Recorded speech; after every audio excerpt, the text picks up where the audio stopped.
All right. Let me just make sure Facebook's working here.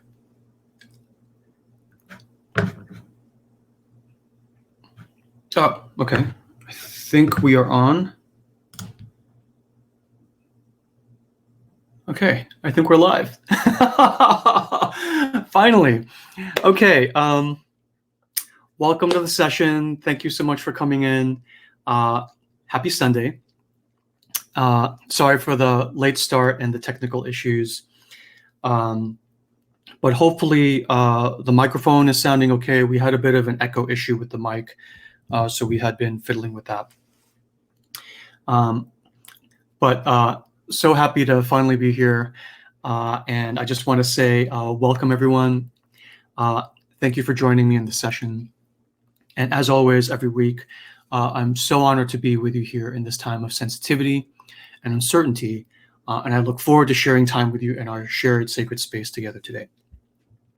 The things I want to do today in our sacred space together is I will set sacred space, and we will talk about an overall topic, which today will be the archetypal connection between body and bliss. It's a pretty exciting topic that Gary and I are quite excited about. We'll do a little bit of an exercise and then we'll close sacred space. Now, before we open sacred space, within which I'm not allowed to sell you anything or promote you anything, this isn't really a promotion. I just wanted to let you know people are talking about it here. This evening, so it's 10 a.m. in California right now. So the same day, so not 10 a.m., but 6 p.m. my time, I will be speaking, and I'll just drop the link in the chat here. Yeah, Gary, the link you have, I think, is from your email. So the link I just put in the chat is the right one. If you could put that on the Facebook side too, that would be great. I'm speaking at this conference called the Embodiment Conference, and the 6 p.m.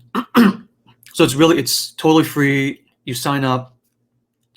You watch the events, all of the events actually, for free. And then I think you get replay access for like 48 hours. And then after that, if you want to access the replays or watch over or watch everything past whenever the conference ends, then you can pay for like a package of recordings, and that's actually how they make their money. And the attempt is to try to break even, which is, I mean, it's a great team.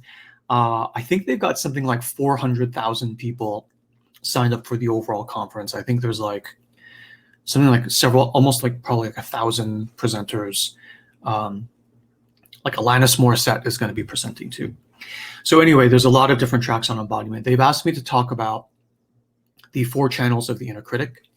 So those of you who have done 7-day healing with me, it's basically, I'll be talking about the 4 wounds, soothing and shielding, and a little bit about the language mechanics of like inner critic wounding language. And I think the idea there is to, in this time of COVID and pandemic, we already have like a strong inner critic as it is, kind of inner focused voice. And the thinking is that in this time of pressure and containment, that voice will often be intensified or will transmute into something even more kind of strong. And the question is, how do you try to kind of not just manage and contain, but ideally, as you all know, right, reconcile. Right? Reconciliation is the main, is the ideal place we get to. So anyway, there's the link. I've done my part. I've pitched the session, totally free. Hope to see you there. And then there too, I think there will be like a moderator or a host who will take questions. We'll try to leave questions there. So you can show up. I think I'll be able to see some of you in the audience. You can show up to cheer. You can show up to heckle me, ask questions. But anyway, that's this evening at 6 p.m. San Francisco time. Okay. So with that out of the way, let's go ahead and do what we were planning to do here. which is dive into our sacred space session. So now we would like to begin the process of setting sacred space together.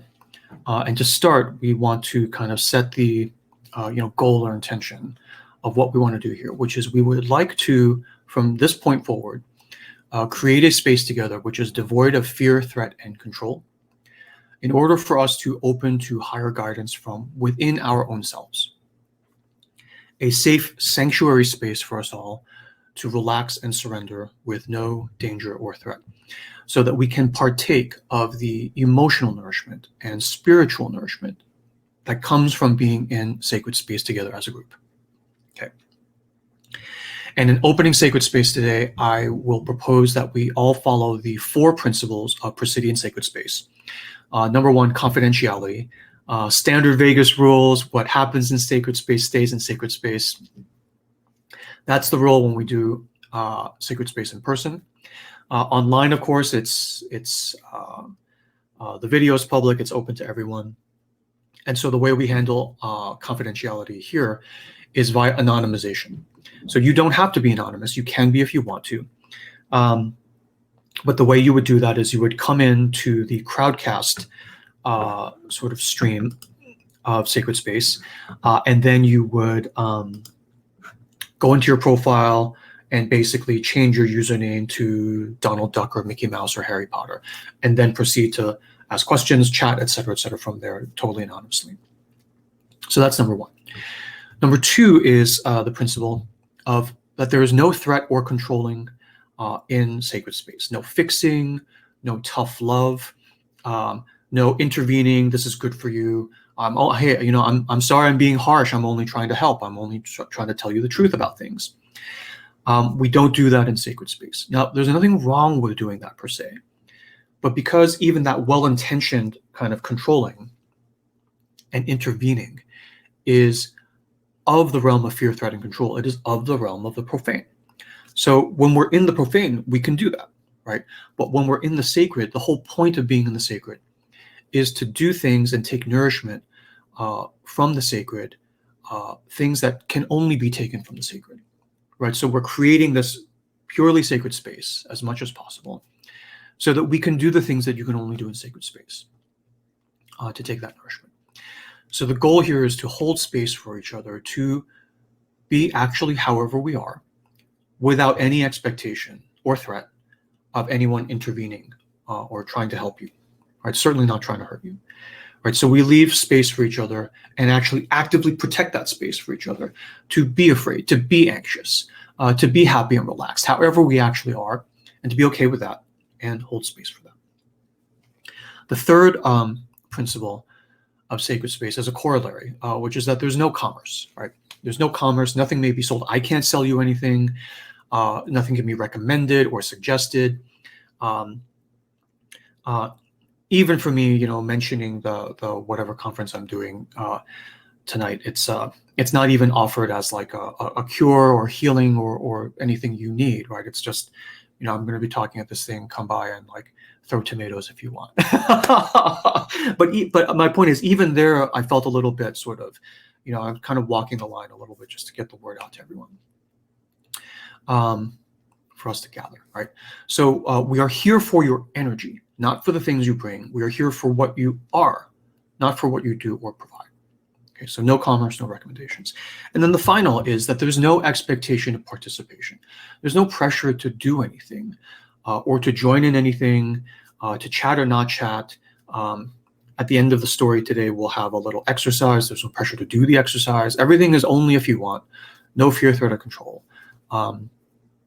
And in the ambiance of that, we're able to take this very special kind of nourishment. Okay, and this nourishment again comes from the held space, from your presence and attention, from what you are, not from what you do or provide. And all of us together will amplify that. So these 4 principles, this is what I propose. And if you are not okay with that, that's totally okay, right? But that's the space we're about to step into. So before we do that, I would like to pause and give you a moment, if you would not like to do that, to withdraw from the group And that's totally okay, right? There's no fear, threat, or control to even come and participate or stay in the group. That's the point, right? There's no fear, threat, or control. And we'll just catch up with you later in profane space and still hang out. No worries at all. So I'll just pause now to give everyone a moment to make their selection on whether they would like to stay or not. Okay.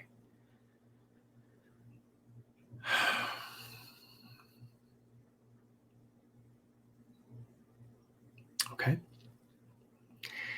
And so now for the rest of us, we will move together now, finally, into our shared sacred space.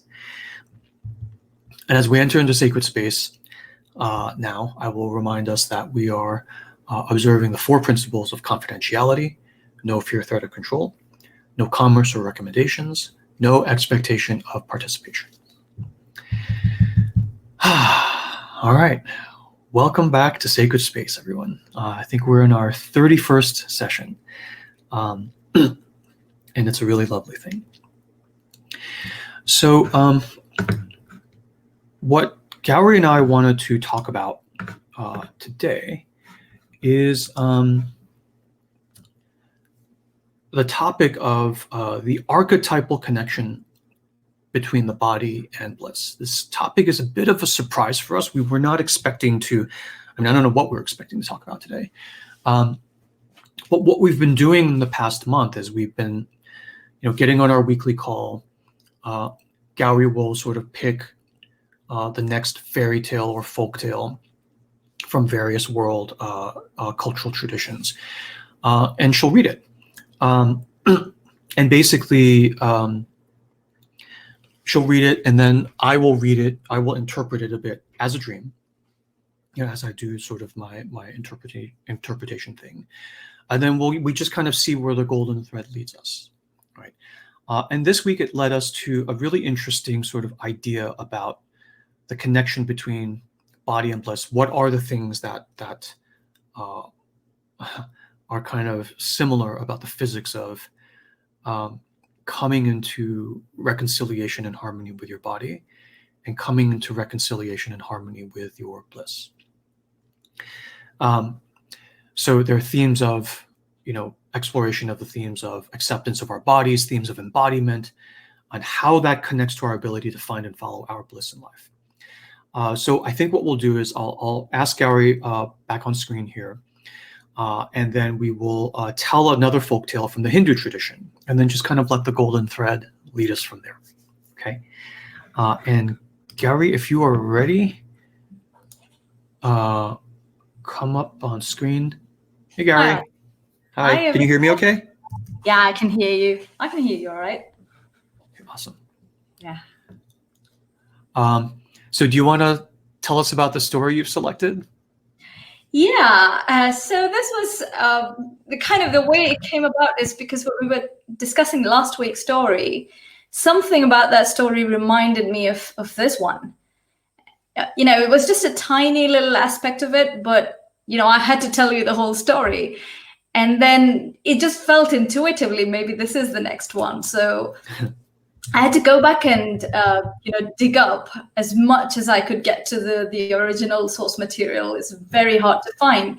And that's because the story comes from, the collection of folktales called Panchatantra, which is in the Indian tradition, primarily treated as sort of children's tales, but also treated as allegories, which is kind of funny because the stories are kind of bizarre. They're not like they're trying to tell you don't lie, don't steal, don't do this, don't do that.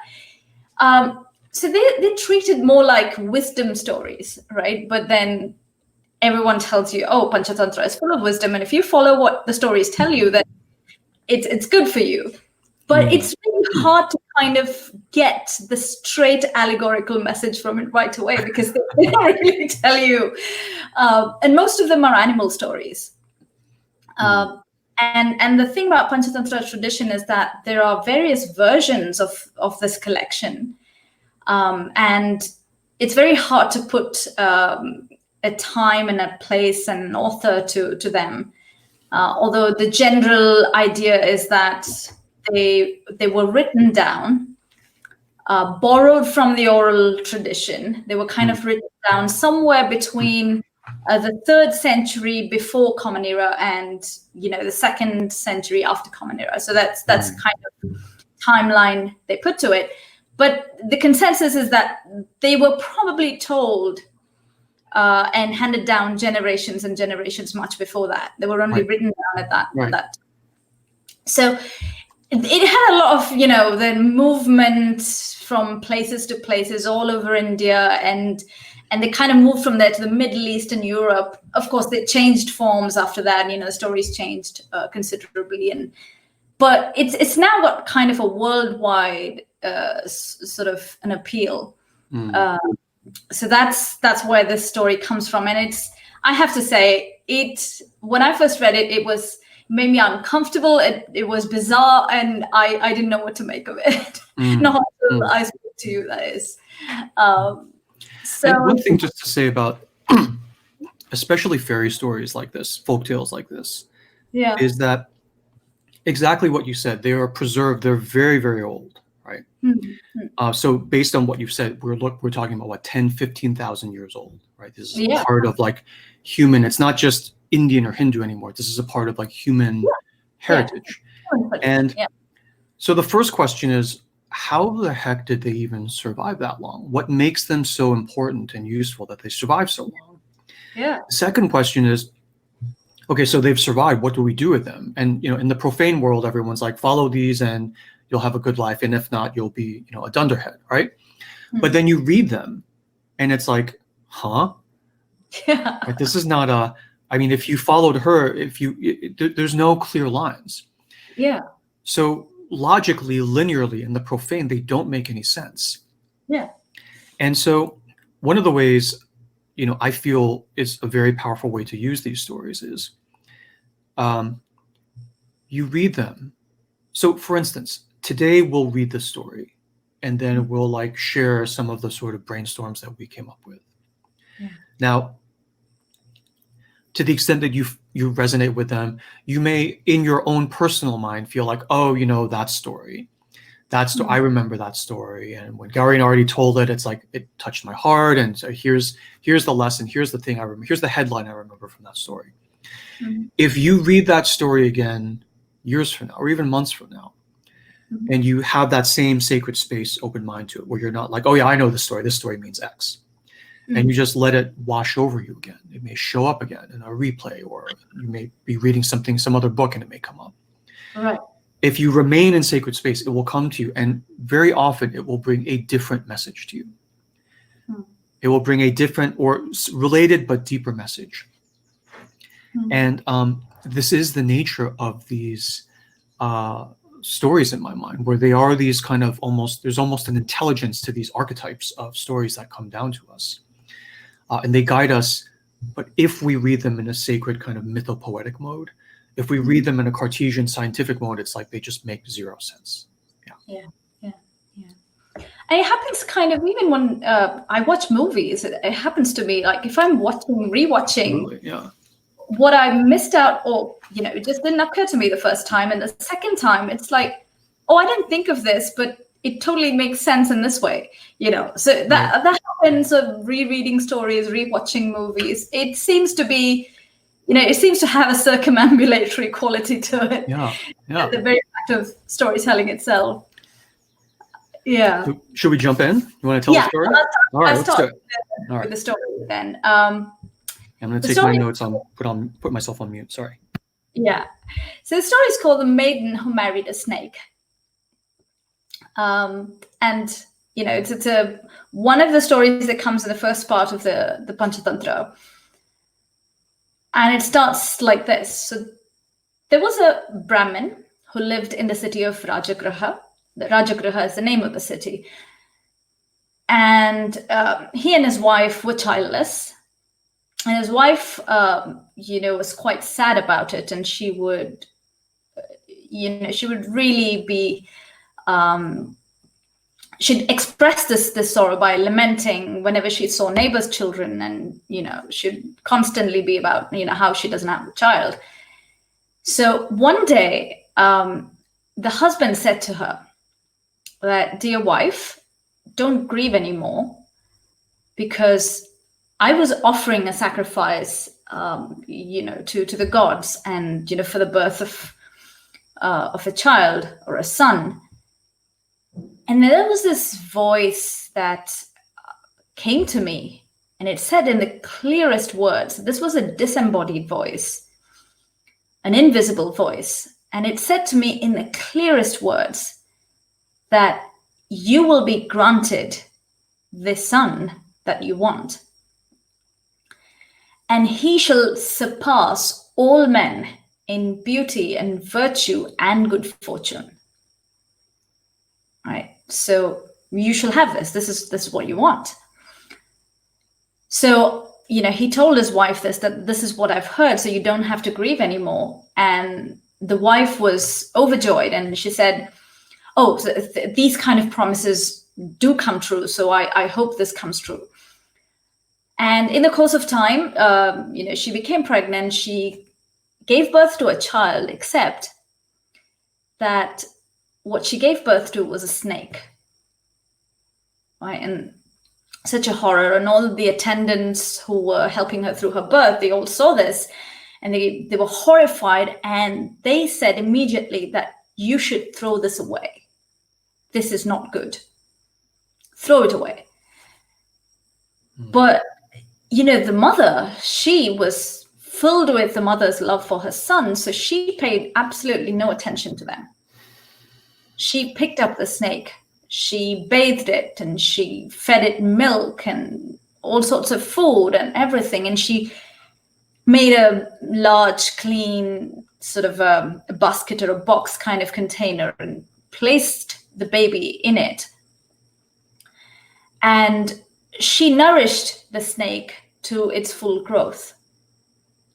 And she treated it as her own son. I mean, it was her own son, but, like a human child. And one day, and years passed, and one day when the mother witnessed a wedding, she then, probably this was a neighbor's child or something, neighbor's son or something, and there was a wedding going on, and she had tears in her eyes. And she turned to her husband and said, "Oh, you don't care about me. You don't care about my happiness. You're not even trying to get your son married. Like, shouldn't you be looking for a bride for our son? What are you doing?" Right? And the prophet was like, "What?" and then he said, my dear wife, if I had to get my son married, do you realize I would have to travel to the underworld and meet Vasuki, who's the king of snakes, and ask him to give his daughter, because that's the only way I'm going to get my son married, because do you realize our son's a snake?"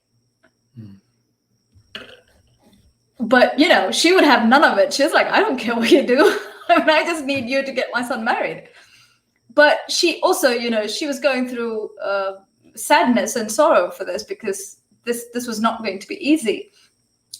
So he finally said, all right, I can't see you being sad, so I'll do what I need to do. And he made some arrangements for travel, and he then left. He started to travel to look for a bride. And he had to travel for several months before he reached a city. And there, because it was already late in the evening, he went to the house of an acquaintance he knew. And there he was, as is the tradition, when guests come in, they helped him settle down and served a meal, and, he took a bath and all of that. He spent the night there. And the next morning, the acquaintance said, okay, so he spent the whole night, and the next day he was ready to leave. And this friend of his said, what brought you here in the first place? Is it some work, or, was it any specific reason why you're traveling? And where are you heading off now? And the Brahmin said, well, I came to look for a bride for my son. And instantly, the host said, oh, if that's the case, I have a daughter who's the right age, and, I want to marry her off, and she's probably the right bride. So I have so much respect for you. And if you're looking for a bride for your son, I think you should just take my daughter with you. And since he offered his daughter, and together with companions and servants and everything, they pack up and the daughter leaves with them. And when she comes to the city, Rajagriha, which is the Brahmin city, the people of the town realize what's going on, and they are horrified.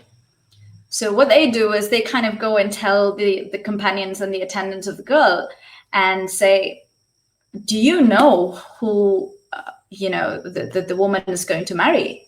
It's a snake. So when she learns of this, and her companions are horrified at this, so they go and tell her, you know what, you shouldn't agree to this, because this is what the reality is. Do you know this?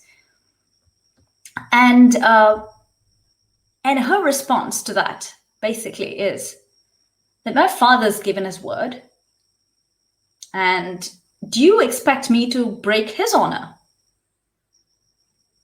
Okay, so I can't do that. And moreover, it's destiny. You can't really change the decrees of fate. So there's no question of changing my decision. So, and then, the wedding took place, and she got married, and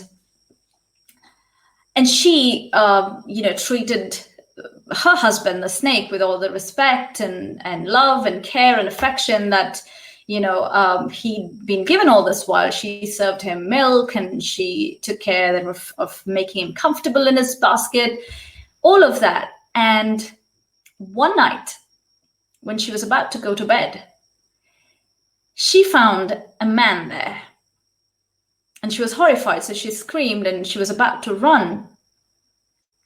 And this is funny. The story says, who is this creature shaped like a man? She almost knows, but still is horrified. And this man then speaks, and he says, my dear one, don't run. It's me. It's your husband. Mm. And she's like, what is this? And to kind of show her what happened, the snake skin was lying in the basket. So he went back into the snake skin and then came out of the snake skin again to convince her that it's really him. Mm. And he was wearing, gold ornaments, like gold bracelets and, gold necklace and a gold diadem. So he was in this kind of royal attire. And, they were both very happy, and, so kind of it's that moment of union of the actual human husband and wife. Meanwhile, the father, right, the Brahmin, he saw everything. And he just moved in, took out the snake skin and put it into fire and said, my son's not going into that again. And he burned the snake skin. Right? And from that day onwards, and he lived like his son. And later that morning, the father, proudly showed off his son to everyone. And that's how the story then went. That's the story. I love that. I love that. Good job. Good job. So what do you think? Well, so there's a lot to say about this story. Yeah. But the first thing I want to say, just for everyone's benefit, is that every single story we've read in the series, this story included, you'll read it, and I'm like, oh, burning the snake skin, that's the fact that it's a snake, the fact that it's an animal that's, like a repulsive, fearsome animal that's born when you were expecting, this like golden child. So when you read it the first time to me, I definitely felt the resonance of like, oh yeah, there's like serious stuff bubbling and going on here. But it did not snap together in my mind at all. And our first reaction to the story was like, huh? Right? That linearly does not make sense at all. Yeah. And that was your reaction, and you brought it anyway because you're following your intuition on these stories that just come to you like dreams. Yeah. And you kind of like pass them over to me, and we kick the ball back and forth. Yeah. We churn the butter, if you will. Yeah. We churn the butter. And so, so before we get into everything, I want to say our first reaction, which is usual, is like, WTF, what is even going on here? I have no clue. Right. Yeah. And at the profane, it's like, well, we don't have time for this. Let's move on to our next agenda item. We got to go. Yeah. But we stopped, as we have done in the past several weeks. We held space for it.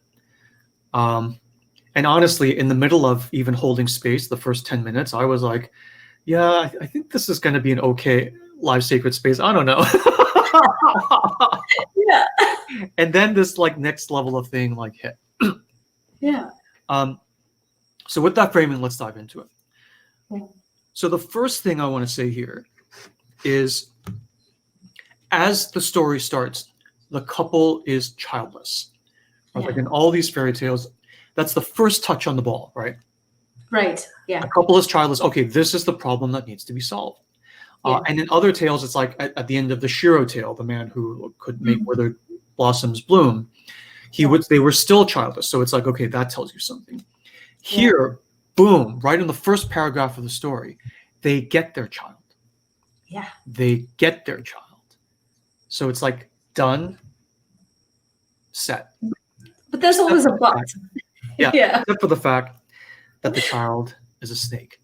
Now, in dreams, when you see an animal, it is a symbol of embodiment, just the body in general. So not neck up, neck down, a symbol of your body self, sensuality, sexuality, physicality, the force of your physicality, your instinct, your intuition. And then soul. So body, neck down is soul, neck up is spirit. So abstract, up in the sky, head in the clouds. So the animal, the snake, is not that. It's all of the rest of me.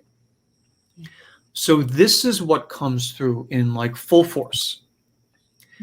And a fascinating thing here is the snake typically, when you see it in any tradition, will typically represent the feminine principle, right? It will be a reflection of your inner feminine. Kundalini in Hindu, the ini, the I at the end is feminine gender. Yeah. Eve, Genesis, right? Sort of Eve in the garden with the serpent. The serpent is attached to the feminine. Yeah. But there are some stories where an exception is made, where the snake is masculine. In this story, the snake is a boy. Yeah. And there's also a Nordic tale called the Lindworm, right? Lind worm, where it's a tale about twin boys being born. The first is a snake, a worm, like a dragon, a serpent.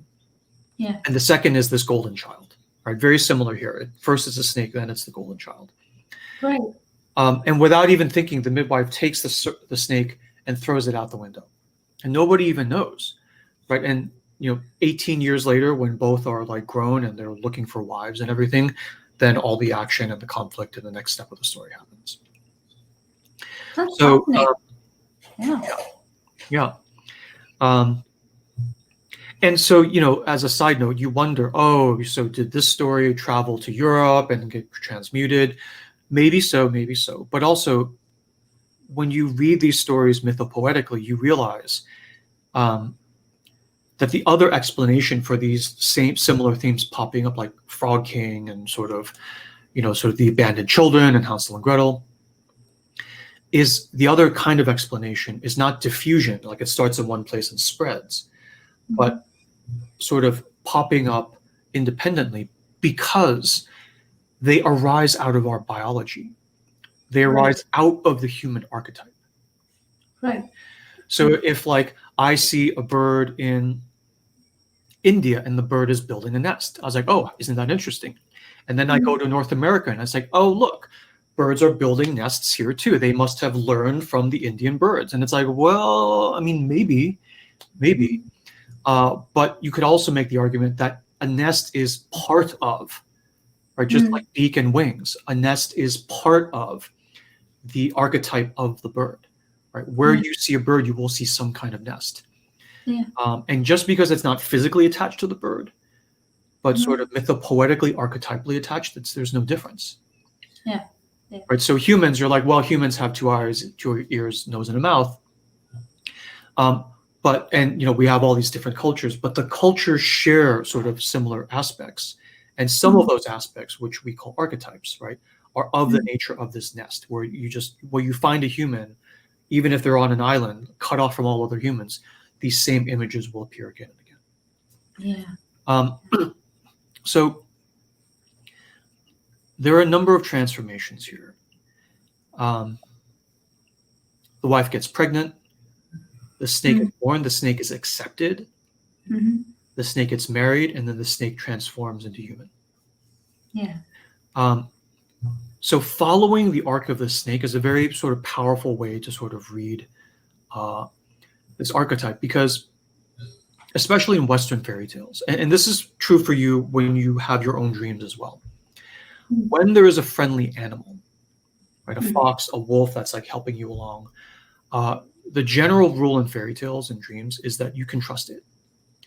You can trust it. Which, combined with everything else I've said, is a variation on the theme of the body never lies.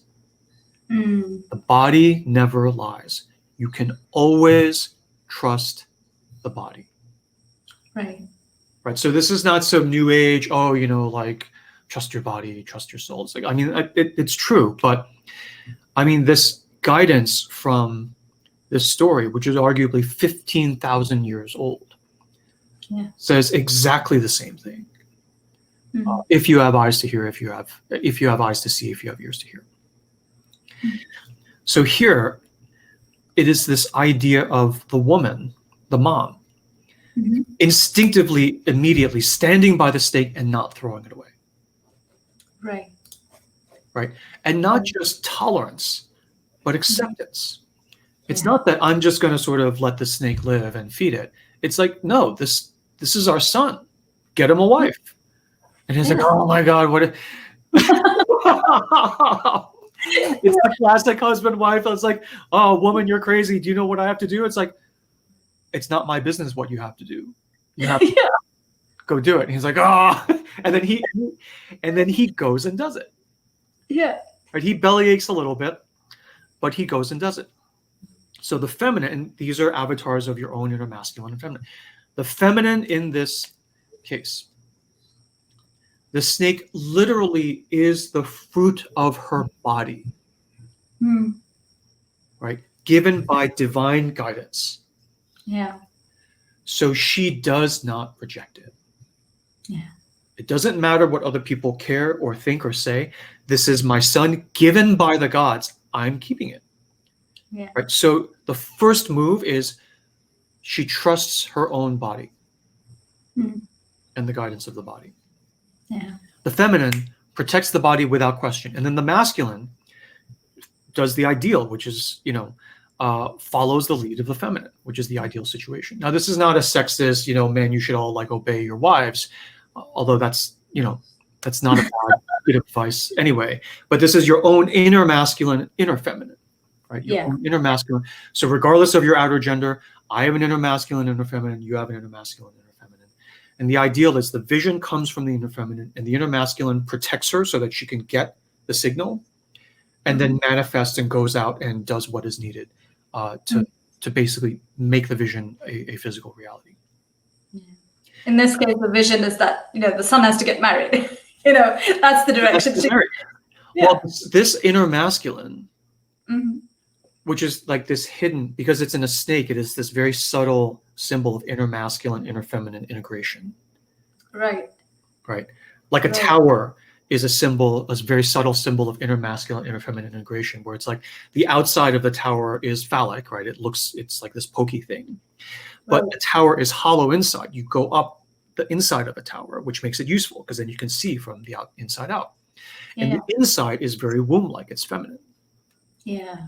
right? So a tower, and then the ideal, you know, in these fairy tales, the princess marries the prince, they live happily ever after, which is a symbol of inner masculine, inner feminine, full reunion, reconciliation, and reintegration. Yeah. Right. And a tower is a beautiful vision of this because you can't have one without the other. Right? They're two sides of the same coin. One implies the other.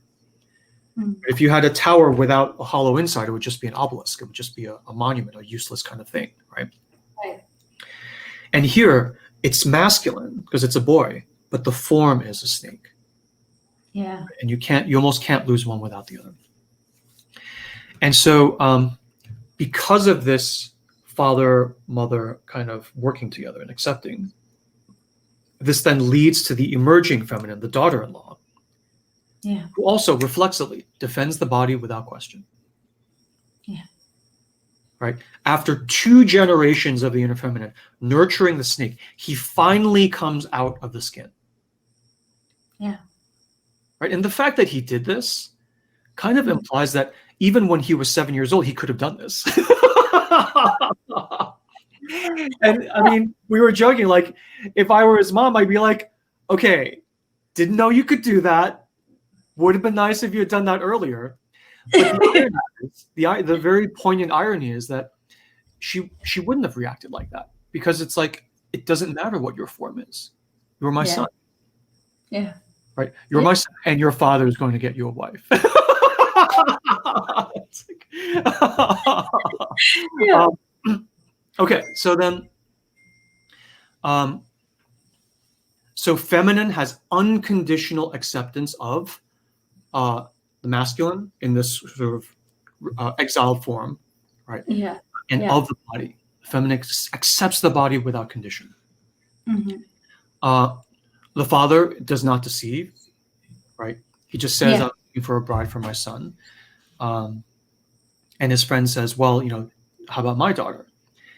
And he doesn't lie. He doesn't say, oh, my son is handsome and he's got like these long arms and everything. But also he doesn't say, well, you know, look, Fred, I got to tell you, there's something about my son you should know. Right? Yeah. He doesn't say that to me, not because of deception, right? But because it's like, our family has no problem with this. Yeah. Yeah. Right? He's not political. You offer your daughter to our family because of the quality and character of our family. Having this son, whom we accept without condition, is part and parcel of the quality and character of our family. Right. Right. And the daughter bears that out. The daughter-in-law bears that out. Yeah. Which is the idea that so she echoes the mother, right? Which is the boon that you receive is not to be rejected, but to be nurtured and accepted without condition. Without condition. That's the sort of almost allegorical lesson of the story. It's like, if it comes to you, you embrace it, you go. And then it's not even the allegorical, then you'll get your Prince Charming in the end. It's not about that at all. It's like, it's almost the full embracing without condition is the Prince Charming. Yeah. It is, even in Grimm Brothers #1, the Princess and the Frog. Yeah. In the Disney version, when she kisses the frog, she does not know that it's going to turn him into Prince Charming. She kisses the frog because she falls in love with the frog. Yeah. Right? Beauty and the Beast. She falls in love with the beast as is, no conditions. Yeah. Oh, so if I fall in love with you, then you'll turn into this like hot sort of, right? It's like, that was not the deal. Yeah. Right? That was not the deal. Yeah. So to me, this story is part of an entire kind of armada of these class of stories, which are archetypal, right? Which are archetypal. And basically they're saying, here's a pattern around which the boon of the body is accepted without condition. Yeah. And you can fashion your life around this archetype, but you don't have to. You get to choose your archetype, right? I mean, you're born into an archetype, you're given an archetype with your family of origin and everything. But then once you realize what that archetype is, you can find ways of navigating out of it if you want. When you accept this part of you, because the snake is a part of you, without condition, that is what creates happiness and joy. But the whole point of the story is that all throughout the arc of the story, the family was happy. Yeah. Right? The mother's like, this is my son. And everyone's chattering around her, but she's like, she's perfectly happy with her son. She's like bathing him, singing him lullabies, right? And that is what creates this happiness and joy. Right. It's not that there's like horror and then in the end there's happiness and joy. That's the profane reading of it. Yeah. They are already happy throughout. It's everyone around it and potentially the audience reading the story who is horrified and puzzled. Yeah. But the family itself is fine. And then the burning of the snakeskin. I mean, there are so many examples in other stories of this. Good versions, bad versions. Yeah. But here I almost see this as an initiatory kind of motion because it's done by the elder inner masculine for the younger inner masculine. Yeah. And the idea here is that there's no shame in this snakeskin, right? But you can almost say that it's like your transformation now is going to be complete in the eyes of everyone else too. Yeah. Right? Even though your family saw you as you were all along. Yeah. Right? We see the boy and the snake. It's like we almost can't tell them apart because there's no difference to us. Right. And the father is this like instinctive inner masculine. It's like the tiger, right? He just comes in and does it. He doesn't reason. He doesn't say. He just comes in and does it. He goes out, gets the daughter, right, in the way that he gets it, and then he burns the snakeskin. He's like the initiator of the next transformation. Yeah. So, in this, right, you could read this snakeskin two ways. One is to say, the son is only wearing the snakeskin as a disguise. He clearly could have come out of his snakeskin at any time. Right? But then the other thing to say is, the son is not a human disguised as a snake. The son is the snake. Right. Right? The son is this, even in his human form, the son is the snake. So if you think of it as a disguise, the father is stopping him from disguising again. Stop shielding, stop hiding from the world, come forward in your full sort of self. But the son is a snake. He will continue to shed his skin. A snake molts its skin multiple times. Right. That's part of why it's associated with the feminine. It's like rebirth, rebirthing itself, following kind of like the cycles. Like the moon is associated with the feminine because the moon dies and rebirths every month. Yeah. While the sun is like absolute and unchanging. So it doesn't matter if you burn my skin. I'm going to shed my next skin in a cycle or two. And so if you read it as the burning of a molted skin, then it takes on a different flavor. It's like the father saying, we see you as your full you. Now no one on the outside world will see you in your snake form, at least for this cycle. Right. So the world gets to see you in your full radiance, and then it's up to them whether they will continue to appreciate you or not. Right. So here is where we made the connection to Bliss. The connection is that how we are relating to our snake is, first of all, connected to how we relate to our body. You get your body is what it is. Yeah. And you can spend your life fighting your body, suppressing it, changing it, cursing it, wishing it looked different. Yeah. Or you can just embrace it, and it doesn't matter what anybody else says. This is my body. Yeah. This is my snake. Yeah. Right. So, and you are nobody likes the way you look. And you're completely unperturbed because you not only tolerate yourself, you accept and love yourself. And there's this whole thing, sorry, because you said nobody likes the way you look. I just wanted to make the point where throughout your childhood, you have all these voices in society telling you how you should look, what you should do to your body, and what's the ideal standard, and all those things that, and that's where all that doubt creeps in, and you kind of move towards not accepting the way you are. So it's so such a strong thing that comes out of this story is like, it doesn't matter what the others are saying, and people literally tell the mother to throw it away. Don't even accept even a part of it, not one, nothing, just throw it away. And I think how often that happens, it's incredible how often that happens. Yeah, and the thing is, in this archetype, you don't listen to any of that. You're completely unperturbed. Yeah. Because you love yourself, this part of you, without condition. Yeah. And then eventually, everyone else comes along, because it's like all the things were like, the sort of public speaking people and boost your confidence, sort of, come into your personal power, sort of self-help people are like, well, you have to act confident, and then people will be attracted to you, and people are always attracted to someone who's confident. And so you should fake confidence until people start to like you, right? Which, just to be clear, is another form of throwing away your snake. Yeah, yeah. But because it's a bastardized version of the core principle, and the core principle is what this story says, which is what nobody likes the way you look. You're unperturbed. You love yourself. But because you love yourself, eventually, people are trying to get their hooks into you, and it doesn't work. And then finally they start following you.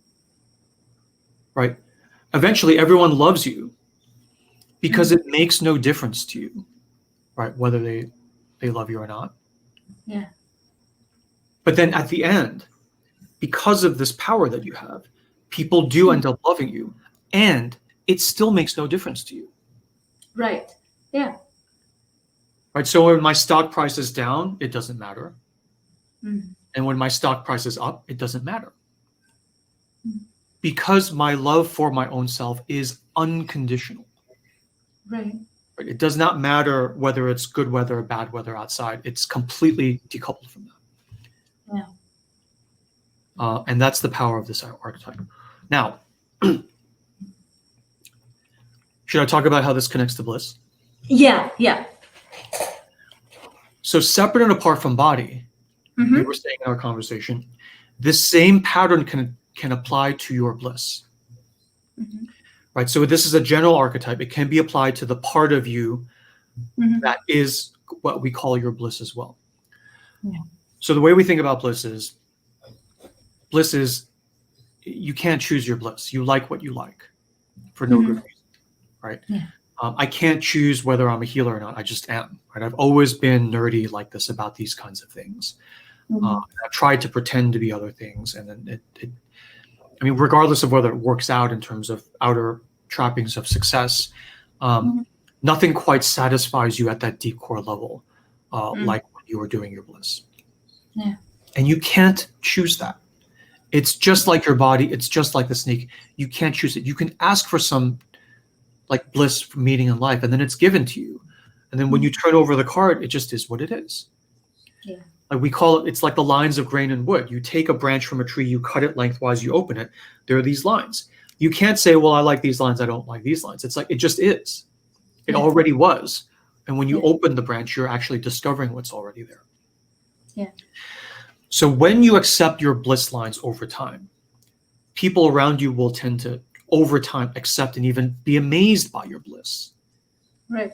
But for you, it doesn't matter. It never mattered, because you simply, all you want to do is to be able to work your bliss. Yeah. But ideally, you have accepted it without condition all your life. And then just like the snake, it moves through your life, it transforms. And as it transforms, you accept it anyway. Right. Right. So for me, we were talking about this the other day. My bliss lines have stayed with me all through my life, and people around me who are close to me have known this about me. Now, I've always loved this sort of mythopoetic, nerdy kind of stuff. And, as I've gradually, in this era of my life, have started to turn it more and more into like my life's work, the bliss has weaved in and out, right? It has flowed through me. but at the core, it is unchanged. Right? The snake is still a snake. So I currently, in my current phase of life, I totally appreciate. I feel so grateful and blessed that I get to do my bliss full time. That there's people around the world who appreciate the work that I do, that we do, that I get to work with you and other colleagues, right? But the source from which it comes from within me is unchanged. Yeah. It is unchanged, right? It's basically still like this snake.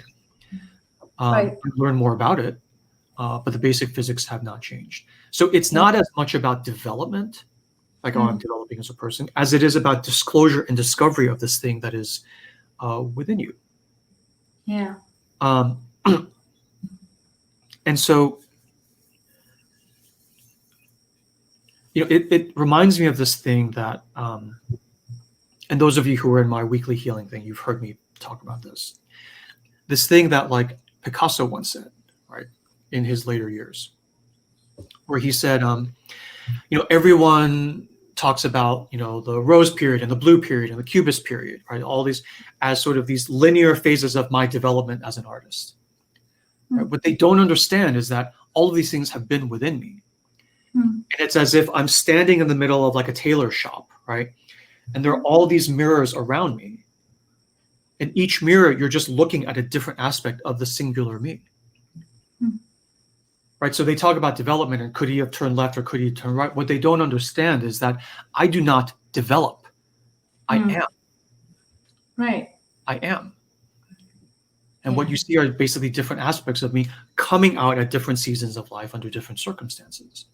Yeah.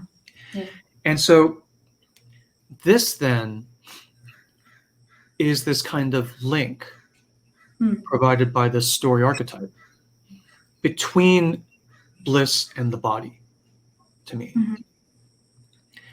In your body, in the snake, there is a natural rhythm of how these things happen. It does not conform to the expectations of the mental world, of the outer world. Right? The mental world moves at lightning speed. Yeah. But I can go to like 3,000 years from now in my mind, or next week, or I can go to 2,000 years ago in my mind, or like yesterday, like I shouldn't have eaten that chili yesterday, right? Indigestion. But you can zoom all around. Yeah. But the body always stays in the now. Yeah. The body can't go to next week. The body can't go to yesterday. And it just goes do at its pace. Yeah. So when you think about harmonizing and bringing into reconciliation and integration, the body and the mind,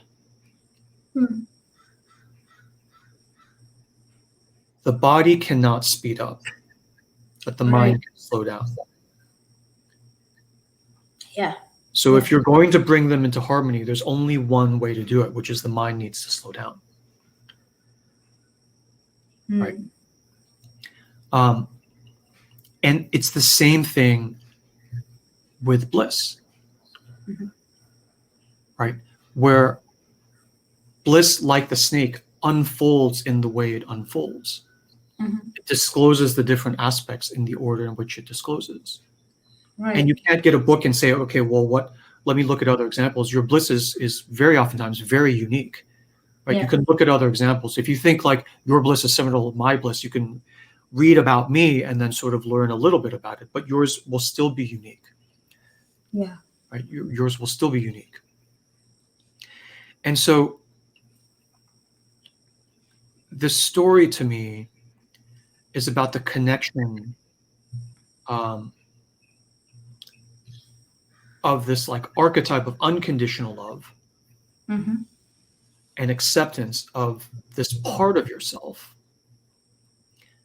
that is of the natural world, is given, is as is, right? It is like apodictically given. It is what it is. Right. And then the question is, will you accept it or not? Right? Your body and your bliss. Two things. Will you accept, number one, its nature? Right. It's a snake.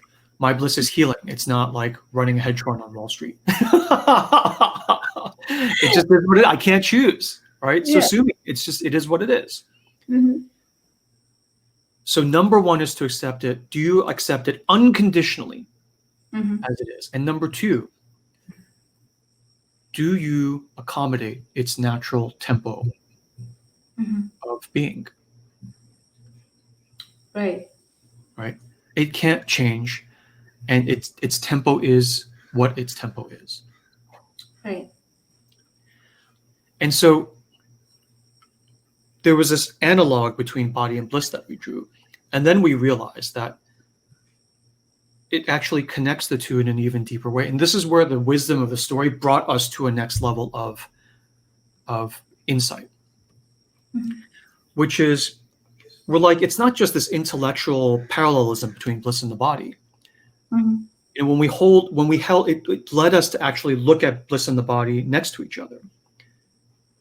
And then we realized that they're even more deeply connected. So it's not just that you need to accept them unconditionally. And it's not just that they both have a tempo. What those things implied was that bliss and the body are actually, so why are these two things acting and behaving in the same way? It's because they're actually deeply connected. Right? When we realized in our conversation, bliss actually is deeply in the body. Right. Yeah. Right. And the point here, an example of this is, how do you find your bliss? Right? How do you find your bliss?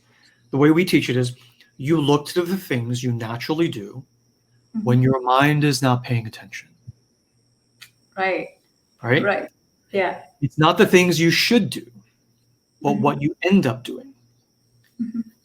Right? When we talk about, looking at things you did in your childhood in the Bliss program, it's endless summer. You're 7 years old. You're bored out of your mind.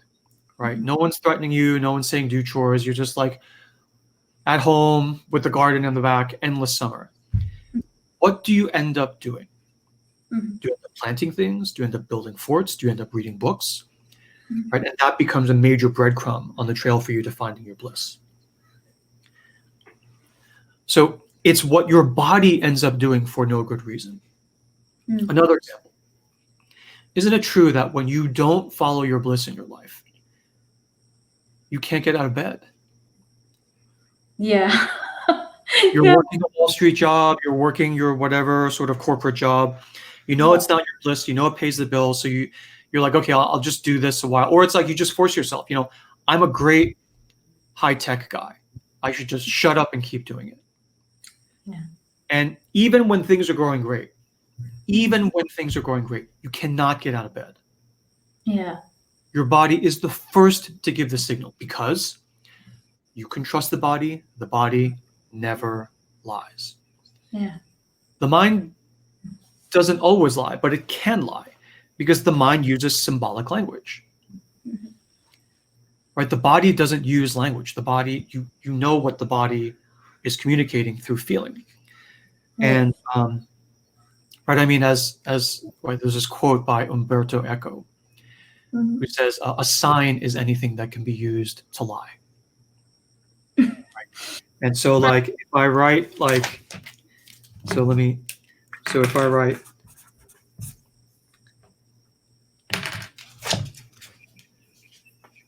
if I write pen, right? This is from the Tao Te Ching talk, right? So like the fact that names are the things that like break everything into 1,000 pieces. So if I say pen, you're like, oh yeah, pen. But this is the actual pen. This is not the actual pen. This is the sign. And because I have a sign, I can also lie with it. Yeah. Right? Pen, no, super cheap, super discounted, clearance, everything must go. Pen. Yeah. And you're like, okay, is it? And so it's not like moralistically the body is better than the mind. It's like the body never lies because the body can't lie because the body does not use symbolic language. Right. The mind can go into the future, go into the past because it can use symbolic language. If I say, without using a sign, show me next week, can't do it. You can show me a calendar, that's a sign. Yeah. Right? If I say, put your finger on the pen, it's like, okay, there we go. If I say, put your finger on next week, where will you put your finger? Right.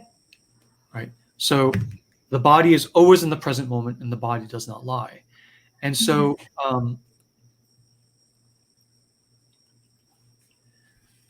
the mind then can come in and say, oh, no, it's not because we're following the wrong path in life. It's just anxiety. Here, take this pill and you'll sleep like a baby and you can get up and go back to work the next day. Yeah. Right? It's like, that's not a pen. That's a something else, right? Let's call it something else. Let's call it something else. Yeah. So in other words, unconditional acceptance of body and bliss go hand in hand. An abuse of the body and denial of bliss go hand in hand. When you are abusing your body, you are highly likely that you are also not following your bliss. And one of the most pernicious ways of suppressing the body and bliss, separately, but you're basically doing the same, when you're doing it to one, you're doing it to the other, is not to say, oh, I'm going to disregard my body, I'm going to disregard my bliss, I'm going to shit on my body, I'm going to shit on my bliss. That's too obvious. That's too obvious. Yeah. Suppressing the body and bliss happens not by denying the thing itself, but by denying its tempo. Right. You say, it's not that I don't like the snake. We just don't have any time. We're all walking to the party. The snake walks really slow. The snake just stayed home. Right. I have no time to eat healthy. I have no time to rest and sleep. I have no time to exercise. I have no time to ask myself what I actually would rather be doing instead of doing this job. Right? We have no time. We need to go faster and faster and faster until you end up doing nothing. Incidentally, totally anecdotally, right? The people I know who are deep in following their bliss, like breaking through and following your bliss will often happen in this kind of mysteriously, almost seemingly coincidental way, concurrently with resolving body issues. Right? Yeah.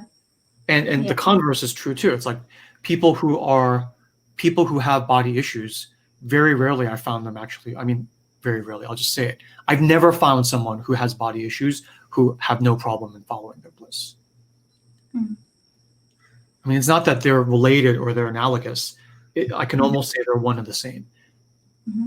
Right? Your bliss issues from your body. If you're beating down your body and shaming it, there's no way you can tease out bliss with, the sort of symbolic tricks of your mind to just do bliss and still like crap on your body. Right? It just doesn't work. They're one and the same. Yeah. They are one and the same. With your body, it doesn't cooperate until you accept it without condition. And it's the same with your bliss. Right? It doesn't flow unless you accept it. It's like, no. I'm here to do this. We're either doing this or we're not going. Right? You can go be an investment banker if you want. I'll wait for you. Right. I'll wait for you. And maybe you don't come back till 30 years have passed. And then we'll see if we still have enough time. Yeah. It doesn't flow unless you accept it and allow it to flow with its tempo. Without forcing it to follow a tempo you dictate, right? Which is the chattering villagers around you. Right. Any tempo that is not the body's natural tempo is the wrong tempo. Because the body sets the tempo. It tells you once what it wants to do. And you can trust it even though it says it once because the body never lies. Right.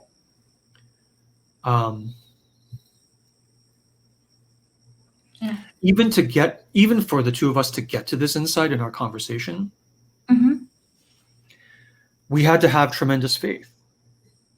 Yeah. Yeah. Right. In reading the story, we read it. We're like, what the hell? And then we're like, okay, it's a story about the body. Okay, that's interesting. We've talked about the body in LSS already, or people are going to think this is interesting. Oh, okay, it's Bliss 2. Fine, it's Bliss. This is parallel. And then we're like, wait, if this, then this, then this. And it's like, wait, the body and the bliss are actually the same thing. Right. And we were like, right, I think you said on the call, you're like, Artie, I think half of my life just flashed before my eyes. It did. So many things made sense. So many things. Say, what do you think? I mean, like every single time, like you said, I can't get myself out of bed, that kind of moments. I know how absolutely against my bliss lines I was going. I mean, I'm not kind of beating myself up for that. It just happened, and I happened to be in a tempo where I didn't realize I was going in the wrong direction. And it was the body's way of saying, no, if this is what we're going to do waking up in the morning, and I know the rest of the day is going to be like this, then I don't want to do it. It's the body's way of saying, yeah, what, we need to put a break to this, because that's not a day I want. And there were times when I've had,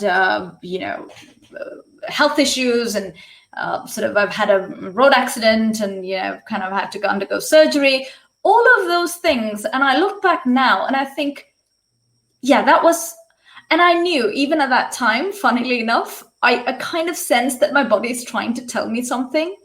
There is something deeper there, but, I simply wasn't in a place where I could understand the whole thing of it. I got some parts of it, but not the entire thing. But now I'm thinking, yeah, that's exactly what we're saying. You're just rushing way too fast in the opposite direction. The train is going to collide with something, and, here we are. So it kind of, all of that went past for me. And I was thinking, it's not even that when these things happen, the body doesn't love you and it's doing all these terrible things to give you the message. It's not like it's not trying to punish you. But it's simply that the conflict or the clash is bound to happen, because there are two forces going in the opposite direction with so much force. It's just physics. It's bound to happen. So that was a realization I had. It's not like my body always tries to punish me when I go against it. Right. It's really that. In fact, it supports me in so many different ways when I'm not even in tune with what it's trying to say. Yeah. But it is amazing what the body can withstand. Yeah, it's amazing what it puts up with, and still supports you and still carries you through. And it was very similar to one of the insights I had last week.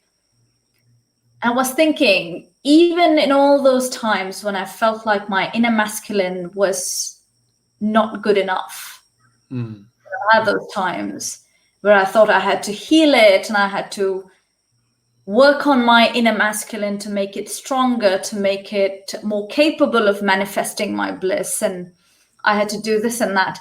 Through all of those times, I suddenly realized now that despite being, hiding in a cave, not coming out into the world, being incapable or incapacitated in some way or the other, even during those times, the inner masculine did support me through life. The fact that I not just survived, but was supported, and I came through to this day where I am kind of uncovering and discovering my bliss more and more. All of that journey was supported by the inner masculine, however incompetent I thought he was. It still happened. And I suddenly realized that will happen. The inner masculine will, or your inner feminine, or whatever your inner part archetype that you're looking at, they will all do their job in the best way they can, regardless of what else is going on. So I felt like the same thing applies to the body as well, through all sorts of crises and all sorts of, sort of uncommunicative environment.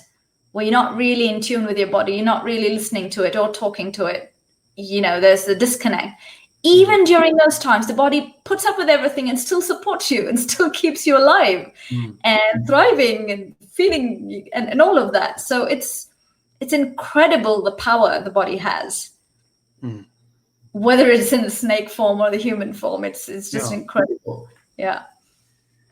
There's this aspect also of tempo and seasonality that came through in the story as well.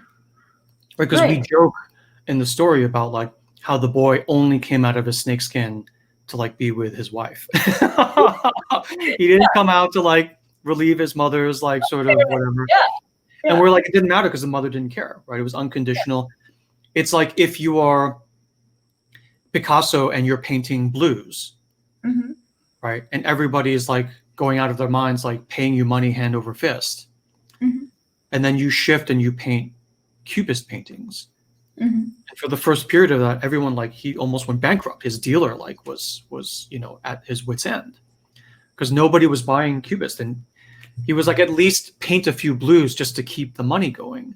And Picasso was like, my friend, we've been at this for a long time, but you're talking as if I don't like to be poor either, but you're talking as if I have a choice. Yeah. Right. Like it's switched now. I'm painting these Cubist paintings. Yeah. And it basically is what it is. So there is this seasonality where when the switch flips, it flips. And in sacred space, you accept it without condition. Yeah. There is no fear threat. It's like, you better paint a few more blues or else. It's like, I'm painting what I'm painting. The snake is what the snake is. And now the snake is coming out. And so there's this feeling of this transformation where because of this long incubation period, as the snake who is accepted without condition and loved without condition, right? But by multiple generations and instantiations of the inner feminine and the inner masculine. When time comes to procreate, right, he takes his human form in order to be with his wife, so that they can have children. In a dream, in a fairy tale, when masculine and feminine come together and are fruitful and multiply and have lots of kids and they're married and they live happily ever after. This does not necessarily mean like biological children or cis hetero sort of man woman kind of relationship, right? This is within you. It's the inner masculine, inner feminine within you. And when they are procreative and fruitful and multiply, what that means is your own productivity, your own generativity, your own creativity as an artist or whatever it is that you do. Right. And so the snake changes form, not to be pleasing to the outer world, right? But to take this next form in order to have this generative, creative power to like go on to the next, to continue this golden thread. Yeah. And everyone's overjoyed, and the father can like show him off, and the chattering villagers all like love him as well. But the boy at heart is still a snake. Yeah. Right. He's been a snake all his life. He's only been, a human, taken human form for the last like couple nights, as far as we know. Yeah.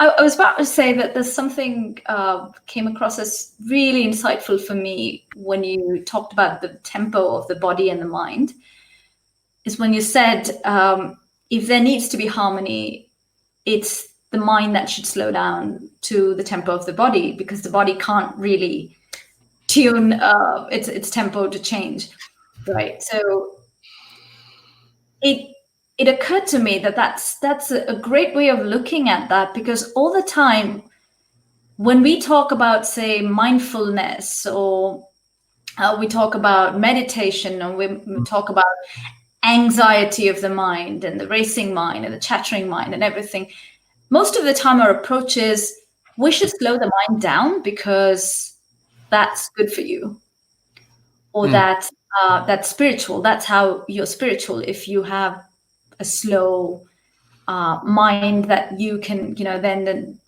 savor everything in life, and you can be really slow and all of that.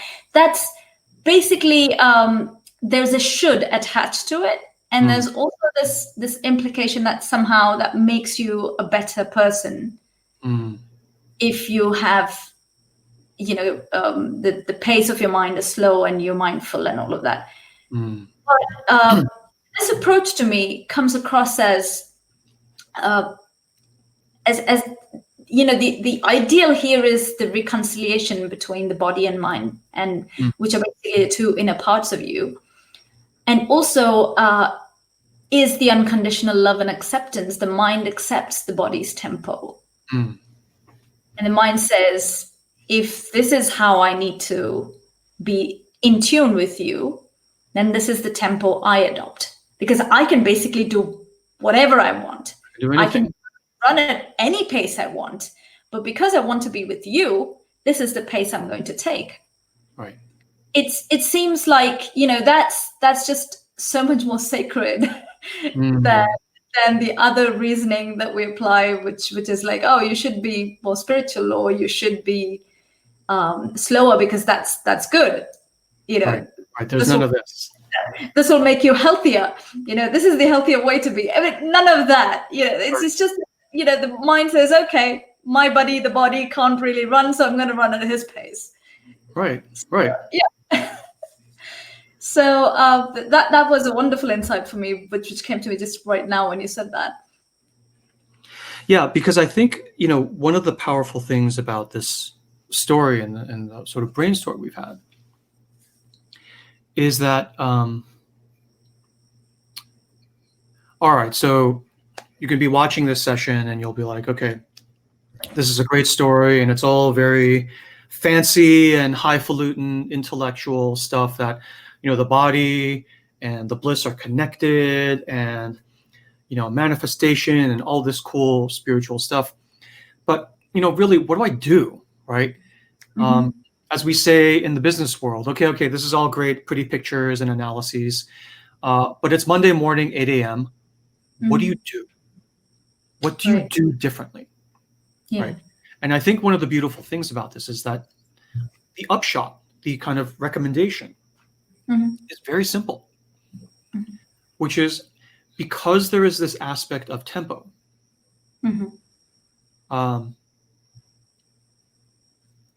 what you do is to match tempo, like you said.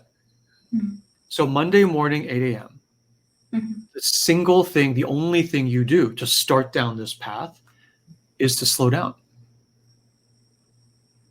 That's it. It's to slow down. Yeah. Right. Just like it's the snake slithering around.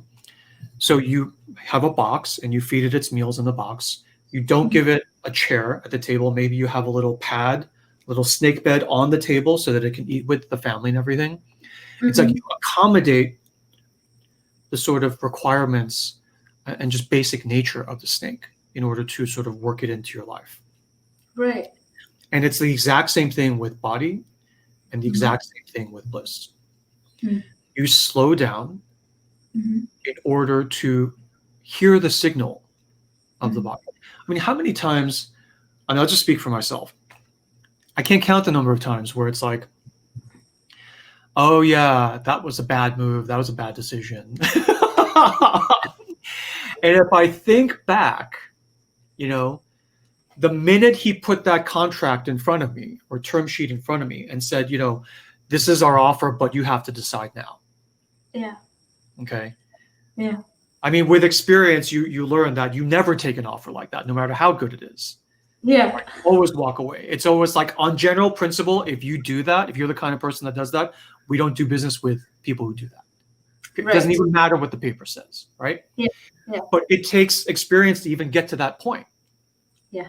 So it's like you think back and it's like, yeah, on hindsight, as soon as he put the paper in front of me and said, this is an exploding offer, and it explodes the minute you walk out the door without signing the paper, I had this deep, tight feeling in this part of my gut Yeah. And I rolled over it anyway to like sign the thing.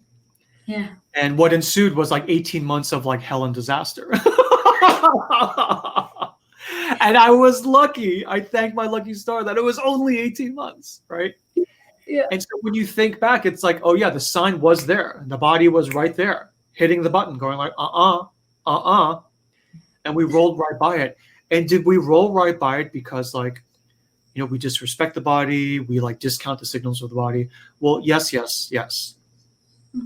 But how does the malicious counterparty exploit that? He exploits that by taking away your tempo. Right. By taking away your tempo. Yeah. So the way you fly over the signals of your body is to not allow its tempo. Yeah. And so the way you know, and all the spiritual words can become more embodied and be more in touch with your body and all that sort of you know, sort of stuff. Yeah. I mean, all it boils down to is a very simple thing. It's like, it's to slow down so you have time to notice. Like if you say, okay, I really need to think, if it's going to explode, it's going to explode, but I really need to think about it. And he's like, all right. Well, you know, call me tomorrow. And of course he was just bluffing. So he says, call you tomorrow. So you leave. And when you sit in the car and you close the door, you're like, whoa, I have this super tightness in my gut. And if I think about it, it started the minute he put the paper down on the floor, on the table. Yeah. And it is only with time that the mind stops racing and it's like, oh yeah, look at that thing on the ground. And it's like, oh yeah, the body is going like, you know, if you would slow down and like come back and check with me, the answer is like triple thumbs down. Yeah. Right? Triple thumbs down. So for me, it's like I feel like somebody's really bound me with a rope. And the only thing I want to do is leave that spot, because I almost can't breathe when someone kind of puts a deadline to me right then and there. It's like, I want to leave this space. I don't even want to inhabit this space. Right. So yeah, it's really strong when that happens. Yeah. I mean, it is, I mean, there's all kinds of things we could say about like modern world and the world of the profane and the patriarchy, right? I mean, in that instance, you might be, I mean, if I've been told this by a lot of women, so I can imagine you might be like, well, you know, in this man's world, they all do it. They all sign right away. So I shouldn't listen to my body and just go ahead. Right. And the only reason a man will do it more willingly is because it's been beaten into us since the time we were 3. Not since the time we were 23. To like really, really ignore the body. So, so the thing is, so in the chat, people are talking about, oh yeah, like sales pitch and everything. So yes, that's true. But I want to sort of bring out a different dimension of it as well. It's not just an acute, like, oh, the next time you find yourself in this position, like buy yourself more time. If we step back and zoom out, I'm talking more about the overall structure of your life. Yeah. Right. If you don't have time Monday morning, 8 a.m. So tomorrow morning, 8 a.m., if you don't have time to slow down, right, it's because of the way your life has been structured up to this point. Right. Which, you know, if you're like any normal modern person, right, you have kids, you have carpool, you have job, you have commute, you have like PT, all these things, you have like the in-laws and sort of the elder generation you need to take care of. You have your own sort of self-care, which you ignore, the body, ding, ding, ding, until it becomes urgent. And then you actually have to go to the doctor and everything gets pushed aside. I can't tell you the number of people who have said, yeah, it wasn't until I literally need to go into the hospital for like brain surgery on my brain tumor. So, I mean, not obviously, but this is a mom I'm thinking about, right, in Europe. You know, 2 or 3 young kids, husband, and she was literally like, you know, and she pulled through just fine. She's like, you know, healing, everything's fine. This is years ago. But she was like, I literally did not want to leave the hospital because it was like the only time I had alone to myself. right? And the reason she was in it was for this, like, you know, life-threatening sort of brain cancer that she was getting treated. And I can't tell you how many people have told me, you know, quietly, discreetly, because this is not something you want to say in mixed company, that the pandemic, you know, forcing them to slow down has been like unbelievable. And they dare not whisper a breath of this, because it's like, it's not something you're supposed to say or admit. But it's like, I have time at home. I mean, of course, the kids are like all over me and everything, but it's also, I have time at home. Like the pace of life has slowed down. Right. And it's almost like that brain cancer getting admitted to the hospital. It's like, you can almost say it's like this global thing of like, yeah, this is our brain cancer admitting to admittance to the hospital. We're terrified of what's going to happen. Are we going to make it? What is life on the other side going to look like? But day to day in our bodies, we're like, oh, I can kind of sit around and do Zoom calls with, like, you know, my pajama pants on. And you're not supposed to enjoy that. It's like, you're not supposed to enjoy that. So we kind of just don't say anything, but it's like, you know, I kind of like working at home, you know, and everyone's like, okay, you can choose to come back to work if you want. It's like, oh, okay, I can choose. Yeah. Okay. You know, no, I'm good. Thanks. I'm good. Nobody wants to go back. And it's not just because like the toxicity of the workplace, it's because the tempo is different. Yeah. It's because the tempo is different. And so, so anyway, long story short, it's this feeling of like a powerful gambit, right? It's like we're on the chessboard and we're like, holy cow, it's looking like, you know, mate in 6 moves if I don't do something soon, right? So this like Hail Mary gambit is actually in chess, tempo is a huge factor, right? Is to basically start restructuring things in my life so that maybe not this week, but maybe the week after or the month after, things change and the tempo can slow down, like globally in your life, Right. I mean, many of the people who have done healing with me, they're like, you know, I got off Facebook. I sort of retired from like the 6 different volunteering things I was doing, in addition to my full-time job, in addition to my Bliss. I was like, when they describe all the things they pulled back from, I was like, how do you even have time to email me? This is incredible, right?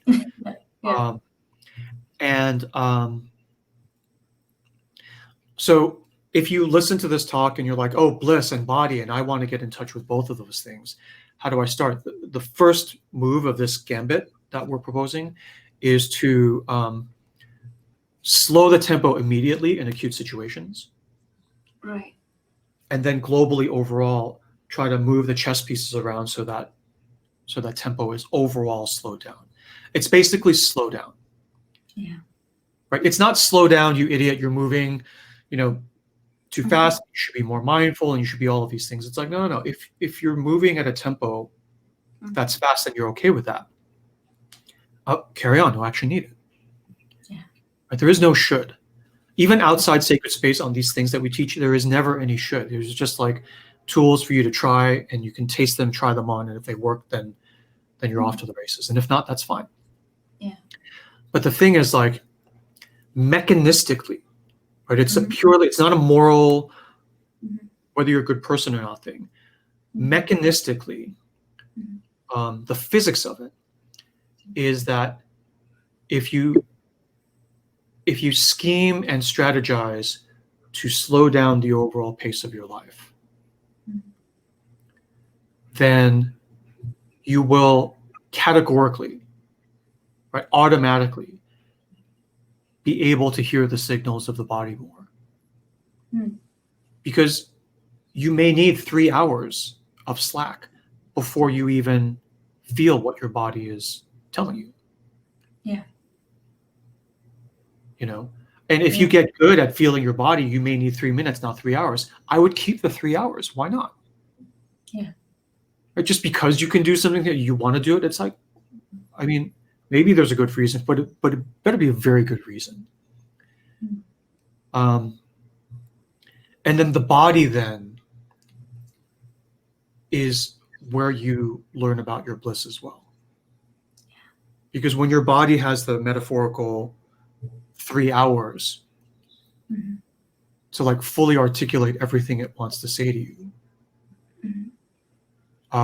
when you ask it about its bliss, it may take 3 days to fully explain everything to you. But at the end of those 3 days, you'll have it. Yeah. Right. I mean, it's worth it. Yeah. Because it took 3 hours, but it's like it avoided 18 months of like hell and drama. And it may have taken 3 days of like luxurious, like taking hot baths and walks for the full download to come in of what your bliss is. But that's your bliss. It's like if it take 3 months, it would be worth it because it's like it's the blueprint for the rest of your life. Yeah. Yeah. So yeah, so it seems to take longer, but it's actually not because it doesn't go in circles. Right. Like the mind. And also at the end of it, you know, when you work with the tempo of your body and your bliss, you are then where you want to be anyway. Your deepest desire of what you want to do with your life and where you want to be, you're already there. Then you're not running and chasing things thinking that what you want is somewhere else, at some other time, at some other place, and you're not running and chasing it. You're already there where you want to be. And then I think there's no question of whether the tempo is right or not. I mean, you're exactly where you want to be. So that I think is, once that realization sets in, then there's not even a question of, you know, should I go faster? Right. Right. There's no need for it. Well, that's the thing. The body will tell you the right tempo. Yeah. Because I mean, it'll feel good. Yeah.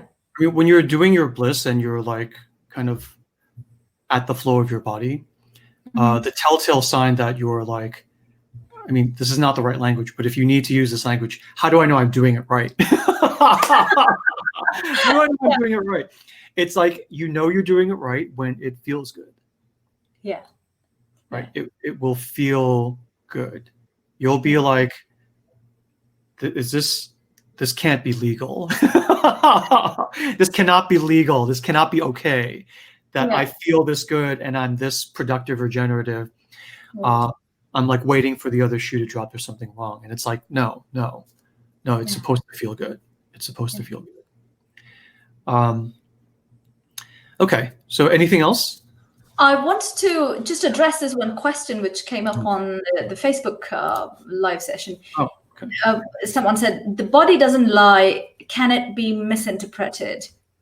So I just wanted to take that up because I think that's a fantastic question, you know, that addresses all the things that we do when it concerns the body. I first of all want to ask you if you want to address that, and I'll have something to share. Well, I'll just say really quickly, yeah. I mean, yes, because it's the mind that interprets. Yeah.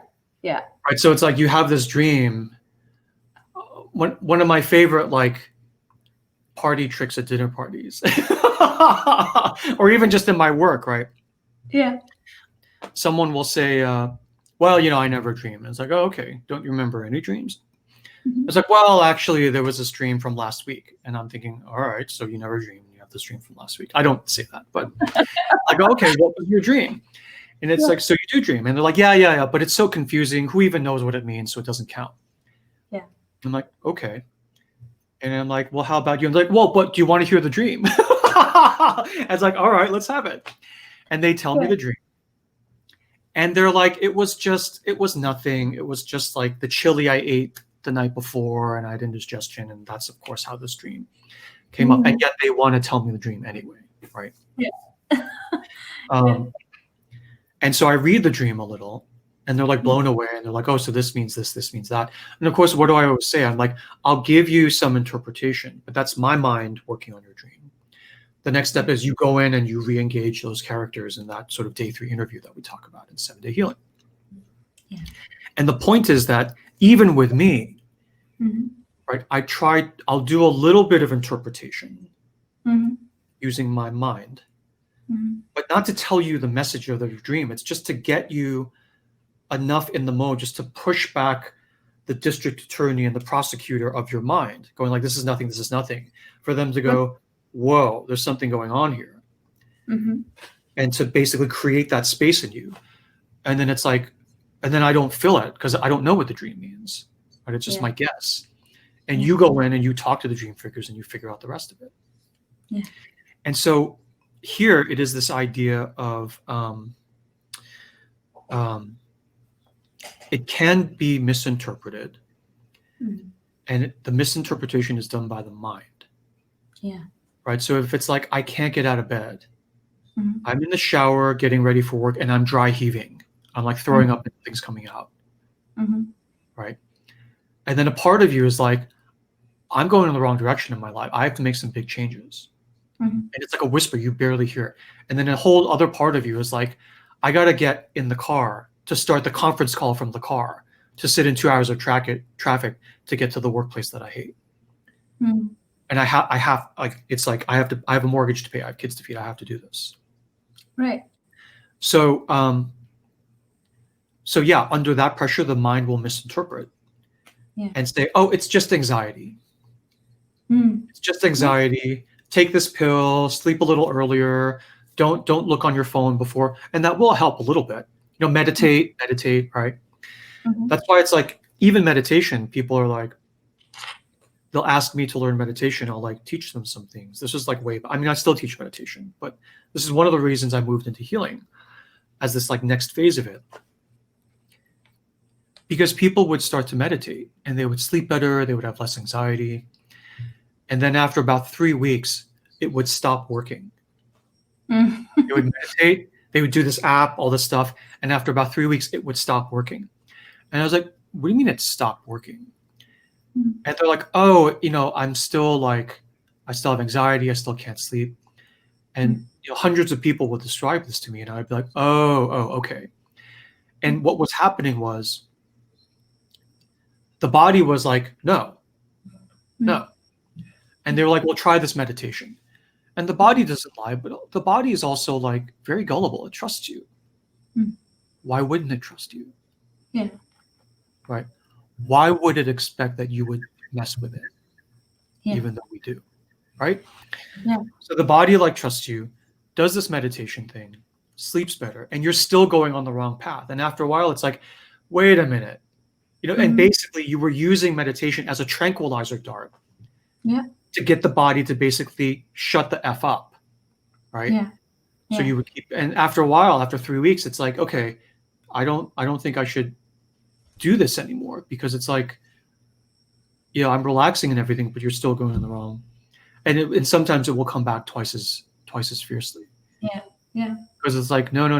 You can't just use this stuff as a tranquilizer dart. It must lead you into like deeper reconciliation, which is what, you know, we do in healing.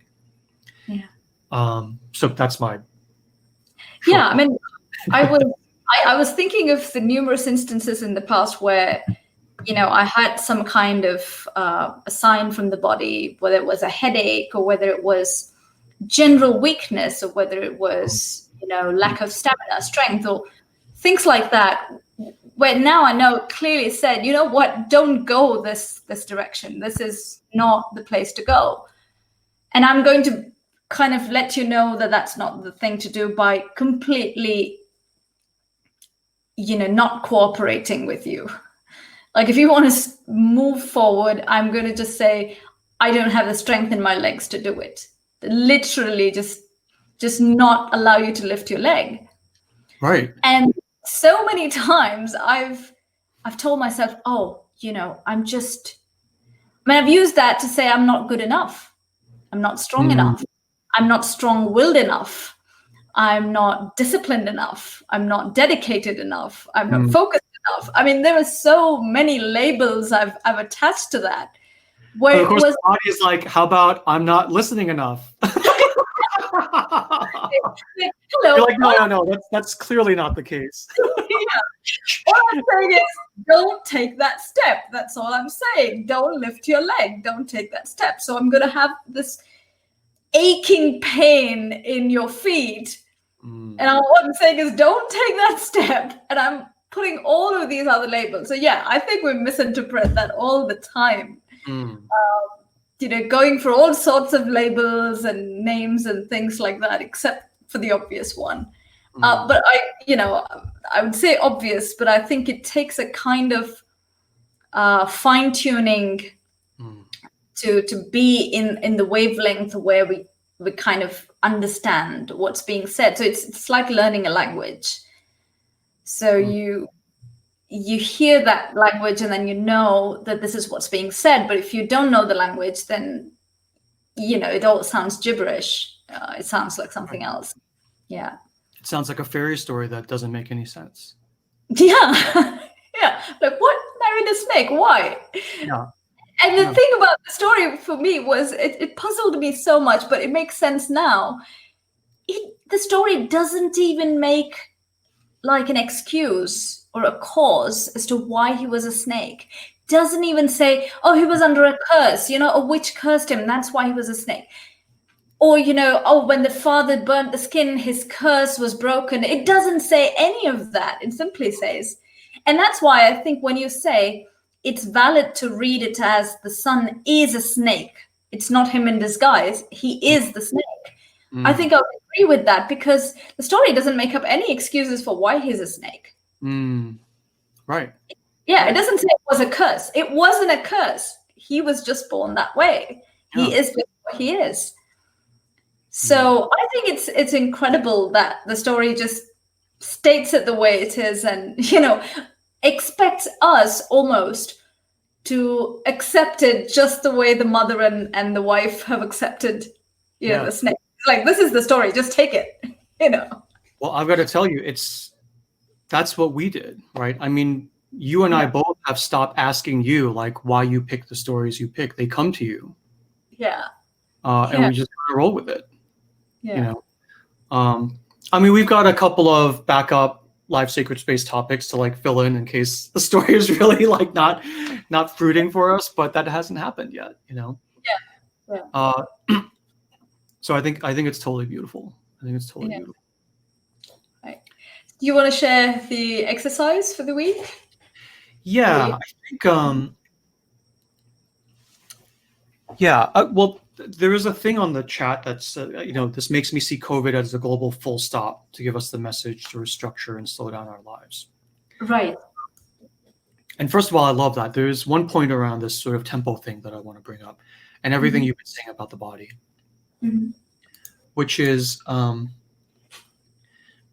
pattern this tends to take at the individual level is that first it's anxiety and you can't sleep, then you get dreams, you ignore the dreams, then it's and this is not a scientific progression, right? It's just sort of anecdotally the way we've kind of seen it in granted thousands of advisees, but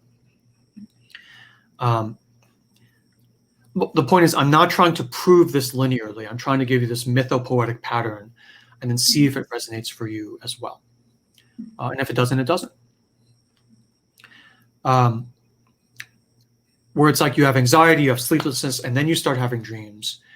The dreams are gentle, and then they become more like fear-inducing. Right? And then you ignore even those, or you take something to like make the dreams go away. And then either with an overlap or like picking up right after that come the physical issues. Or even clumsiness. You start spilling your coffee. You start like, missing turns when you're driving the car. You have a backache. You have a foot ache. You can't walk anymore, even though you have to walk for this like next event or something.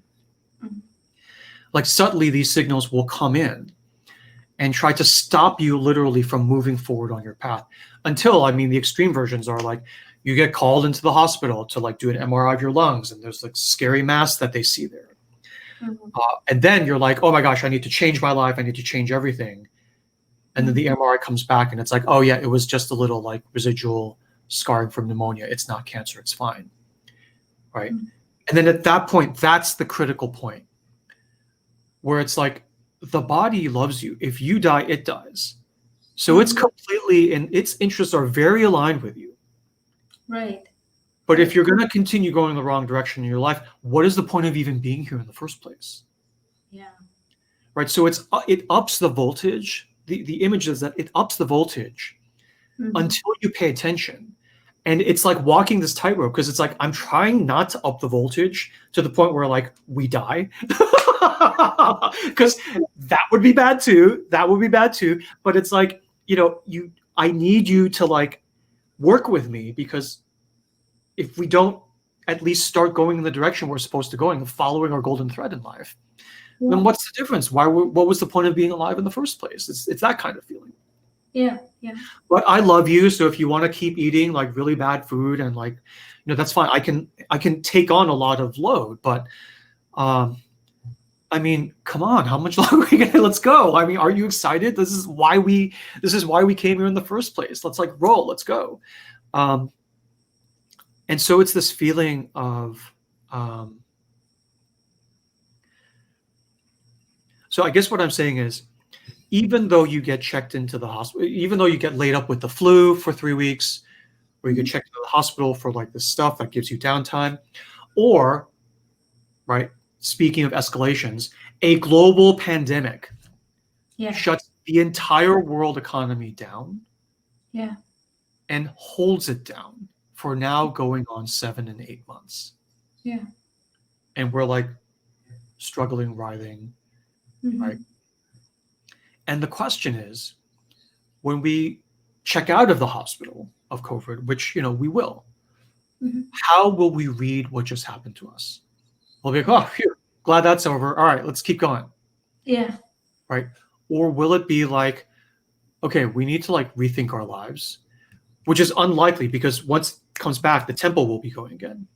Yeah. Or will the time we've had to think and slow down and listen to signs from body, signs from bliss during pandemic have changed the thing? Yeah. Right? I mean, sometimes it feels like, as horrible as it is, it's like, I mean, I'll just speak for myself personally. I'm not going to be like this to the rest of the world. I'll just speak for myself personally. After 3 months, after 6 months, after 7 or 8 months, for me personally, there is a deepening of like, okay, 3 months, we're done, right? We're done. It's like, no. And the further this goes, the more I'm like running out of air and the bubbles are coming up, right? And I'm starting to like, and metaphorically, right? I'm starting to hallucinate and see visions of like, okay, no, like everything needs to change. Everything needs to change. I'm not scared anymore. I'm not scared of like blowing things up in my life. It's like things need to, I'm not taking another step forward in this direction. And if there's no alternative, then there's no alternative, right? I've been in shelter in place for however many months. I can just keep doing this. Right? It's like, no more. We want clear direction in the direction. And that's when the body's like, oh, hey. And it resends the email it sent you, every month for the past like 20 years. And you're like, oh yeah, this thing. What is this thing? It's like, oh yeah, what I thought, oh, maybe I want to be a blank, blank, blank instead of what I'm doing now. And you're like, I mean, I'm just lucky to be alive at this point. I may as well do that. Yeah. I mean, who are we anyhow? I may as well just do that. Why not? And then the body was like, all right. And then like flips the switch and everything clears. Right. Anyway, that's just a metaphor, take it only if it resonates. But I mean, that's really powerful for me, because what you said about the body being, so in tune with your bliss is that sometimes it feels like, when we were discussing this and I said this, that it feels like the whole purpose of the body's existence, the reason that the body even comes in to this world is to help you manifest your bliss. It's like, that is the whole point. And if that isn't happening, like you said, like bliss will say, okay, I'll wait for you. The body will just say, okay, I'll wait for you till maybe your deathbed and see what you're going to do. But the point is manifestation, and the body is so great at that. That's exactly what it does all the time, manifesting. So it makes sense that it exists to manifest your bliss. So for me, that's powerful. Therefore, when we discussed that, when you said this, I was like, now it makes complete sense as to why it's good to listen to the body. Again, there's no should, but really, if you don't listen to the body, then how else are you going to figure out your bliss? Right. It's that connection, not because it's a good thing and you should do it and it's good for the body. It's like the body is telling you about your bliss because that's the only thing it cares about. Right. Yeah. Right. I love that. Yeah. All right. So, should we all right. do the exercise? And yeah, if you want to share the exercise, I'll just go into the background. Thanks, Artie. Thank you, Gary. Talk to you soon. Yay. Thank you, Gary, so much for that wonderful story. Okay, so it's 12 o'clock, so I'll give you the quick exercise for this week, and then we'll close the session. So again, no expectation of participation. Do this exercise only if you want. But the exercise I was thinking about was basically, well, just a couple of prompts. So the first is to ask yourself, just quietly when you have a few minutes with some journal paper this week, assuming I wanted to slow down the tempo of my life. I mean, many of you are already doing this in the middle of COVID, right? But assuming I wanted to slow down the tempo of my life, how would I do it? How would I do it? Right? There's probably a progression of easier things to like deeper, more structural things. And just a brainstorm on how would I slow down the overall global tempo of my life in order to give more time and space, sacred space really, for me to hear my body and hear my bliss, which are deeply joined, arguably one and the same in some way. Okay. So that's the first prompt. The second prompt is this question, which may require more time and tempo in your life, a relaxed tempo. But the question is, how does my bliss come to me from my body? How does my body inform me or disclose to me what is my bliss? Okay. And for those of you who have done the Bliss program with me, this is not in there. This is like an advanced next level of Bliss. I can't ask these questions when we haven't done any embodiment work. So how does bliss come to me from my body? And then related to that, so what is my bliss according to my body? What is my bliss according to my body? Okay. So how do I slow down the global tempo? How does bliss come to me through and from my body? And then assuming I can hear that and feel it, what is my bliss according to my body? Or what are the glimmers of what I can understand could be my bliss? Okay. So give that a try, see how that feels. And again, only if you want to. Only if you want to. All right. Okay. So with that, I'll go ahead and close the session. Our next session is Sunday. It's free, open to the public, open to everyone. Please invite others. Ask questions if you have, and we'll collect them into a Q&A sort of session at some point in the future. And in the green button you have in Crowdcast, the call to action link to sign up for the next session on Sunday right now, if you'd like. And in Facebook, in the text of the post of the live stream you're watching, there's a link where you can sign up for next week's session as well. Okay. So for now, I hereby close the session of our shared sacred space. Thank you for holding this space with me, and thank you for sharing the nourishment, the emotional nourishment and the spiritual nourishment of this shared sacred space with me and with us. I give you my blessing. Go in peace, bestowed with blessing, free of fear, free of threat, and free of the undue control of others.